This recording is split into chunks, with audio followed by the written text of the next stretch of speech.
Hey Jim, how you doing? Right, Mark. Yeah, good. Thanks. How are you? Yeah, good. It's been a good week. It has. Yeah, very good week. Sun's out. It's lush, isn't it? Yeah. What we got here? There's something for you to try. Okay. What's this? Looks like a lager. So this is my latest batch of the Utopian lager that we've been doing. Okay. Yeah. It's been in keg for a few months, so it's nice, crisp, bright, refreshing. Oh, yeah, that's great, mate. You've done a great job brewing that. Yeah, I'm really pleased with it.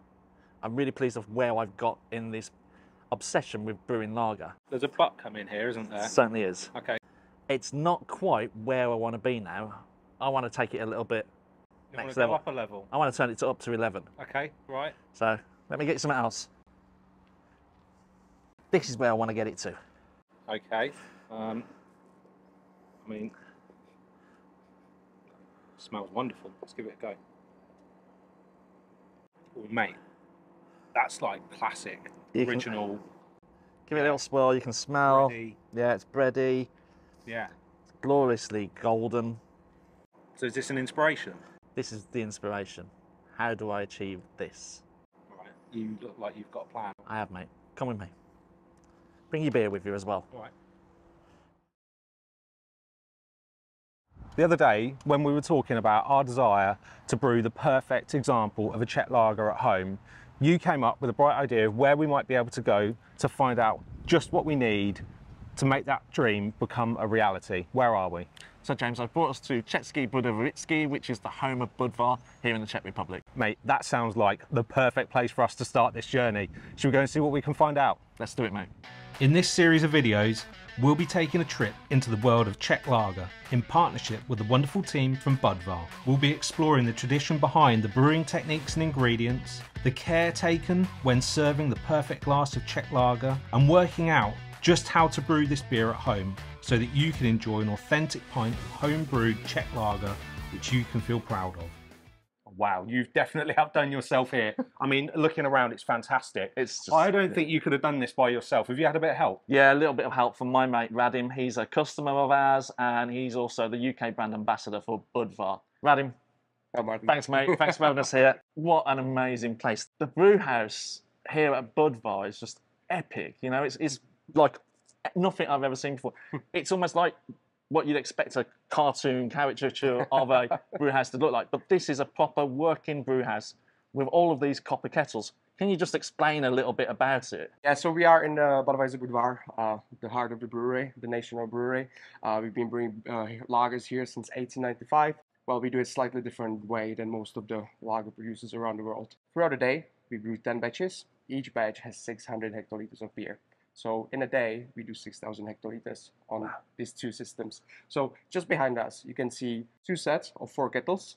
We've got a mash tun, we've got a decoction tun, we got a Lloyd tun, and a kettle. Yeah, we got 2 sets of them, and they continuously brewing throughout the day. The decoction mash is fairly simple, but quite a long process. If you compare it to UK brewing, historically in the UK, you would use infusion mash, which takes around 60 minutes. Yeah. Here, the decoction mash process takes between 4 to 5 hours, just the mash process. That's some dedication to mashing. The decoction historically had been used long before any thermometers or hydrometers used to be used or even invented. So in order for the brewer to actually brew the beer, they would exchange part of the mash, warm it up, bring it back to actually get through the temperatures of the mash. The way we do it now here is that we mix the water with malt. We use only 100% of malted barley. We heat at 38 degrees and we transfer it into the mash tun with adding more water in. So we're hitting the 38, the better the gluconase rest. As adding more hot water, we bring it to 50 degrees, proteinase rest, to actually dissolve all the proteins. And then we take the portion of a mash, we send it into the decoction kettle. We slowly bring it up 1 degree per minute up to 100 degrees, and then we return it to the mash tun. So what it does is basically raises up the temperature, and we go from 50 degrees to 65 degrees for the beta amylase rest. Yeah, so in beta amylase you're creating maltose and maltriose. Then again, once we hit at 65 degrees, we take a portion away, we bring it to the decoction kettle. Again, slowly bring it up to 100 degrees, and that bring it back, and then we hit the temperature of 74. so the alpha amylase rest. The reason we do the decoction not only is the tradition, but also with the decoction, as you're boiling the portion of the mash, the starch granules that bursts, so you get a higher yield. Yeah, as it bursts, you get more of the sugars extracted. Also, there's a chemical reaction called Malar reaction, which is actually amino acids interacting with sugars, and what it does, it brings up the breadiness. So if you drink Czech lagers, they got lots of the beautiful bready notes and flavors, and that's thanks to the decoction. So after that, we just send it over to Lagering. We separate the solids, the husk, from the sweet wort, and then the wort goes into kettle. We do 3 hop additions. First one would be first wort hops. Second one would be at 90 minutes. In Budvar, we boil our wort 90 minutes. And the third would be added at 30 minutes. And what hops is it that you're adding in there? So in Budvar, we use only Saz hops, and we use whole cons. So as one of the very few breweries in the world that actually still uses the whole cons. So Radim, thank you very much for explaining exactly how the brew house works here. I think the next step really is to go and see where the work goes to next and go and see the fermenters and the maturation tanks then. Brilliant, absolutely. And maybe we can try some beer too. Okay, Martin, so we are down here where our fermentation vessels are. So after we boil the wort, we add the hops, we need to cool it down at 7 degrees, and it's transferred here. How many tanks are here then, Radim, and what's the capacity? There are 40 tanks here, and it's mixed 40? 40. 40. Wow. The sizes of the tanks varies between 2,200 hectoliters and 2,800 hectoliters. Wow, so that's more than one brew. Exactly. So to fill up one of these tanks, it takes 4 brews to fill it up. So in the brewing process, once the wort is boiled, it's cooled down to 7 degrees, transferred here. The yeast is pitched and then undergoes the primary fermentation. In Budvar, we're actually using our own yeast strain that's been safeguarded since 1895. And not only we use it, we actually share it with the breweries around Czech Republic as well. So then, how long will it be sitting here in the tanks? So the primary fermentation for the original is 12 days. As we classify our beers by the amount of sugar in Plato, so the 12 degrees Plato, that's what we would send for the original, and the degrees of Plato actually determines the amount of days it needs to be fermented for. So then after here, from the tanks here, it goes into your cellars. So lagering cellars. That's where we go next. Fabulous. So Radim, you're just going to take us through to the maturation room, but you kind of stopped to say because this board represents all of the tanks, the large tanks. Exactly. Do you want to explain it a little bit to us? Martin, when we stand here right now, this is where we have our biggest maturation tanks or lager tanks. Each of the square represents the tank. So you can see we got 46 tanks here. Each of the tank has 3,700 hectoliters. Wow. Yeah, and as you can see on the board, so the 12% stands for amount of sugar per 100 milliliters, so 12 degrees Plato. The date when it was actually filled. Then we got the EBC, the color. Then we got the bitterness measured, and then this is a attenuation in percentage and the amount of CO2. I'm just trying to get my head around this. So you've got those huge, massive tanks, which just sound ginormous, but you've got 9 of them on 4 floors of this monstrous building. So each square represents a tank, but each line represents the floor. Yeah, so when we built this place, we actually had to stop the traffic in Czech Republic because those tanks are enormous, as you'll see.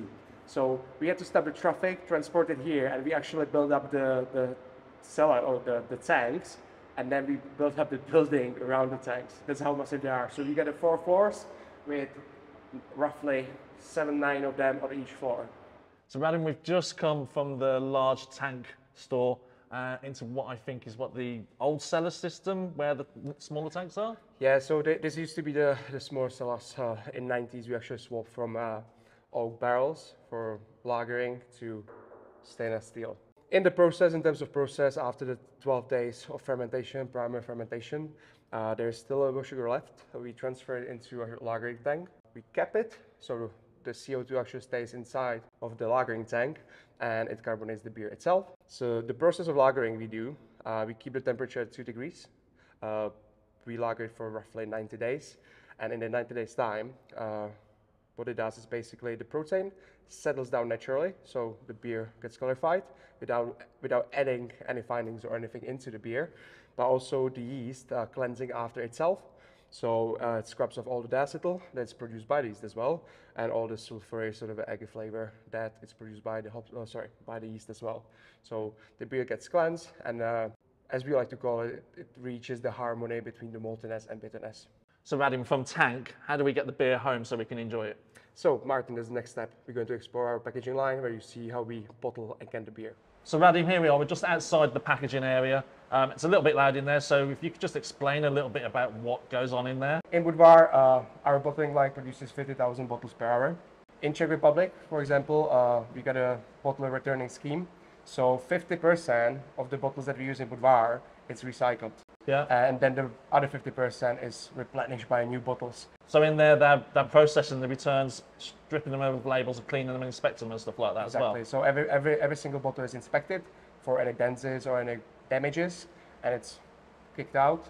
But then we need to make sure all the bottles are spot on for the packaging. We really want to ensure that the quality of the beer that's leaving the brewery is spot on. We do bottles, but we also do cans. The canning line is actually produces 44,000 cans per hour, and we got an 80 head filler. So we export our beers into 70 countries. One quite important fact to mention, we only brew here in Czech Republic. We don't brew anywhere else. We don't do any contract brewing. So every single drop of Budvar drank around the world comes from here. Radim, it has been absolutely amazing walking around this brewery, seeing what happens here, the care and the passion that everybody has here, just the attention to detail. And I hope everyone can kind of capture that from what we've videoed and shown. You're well welcome.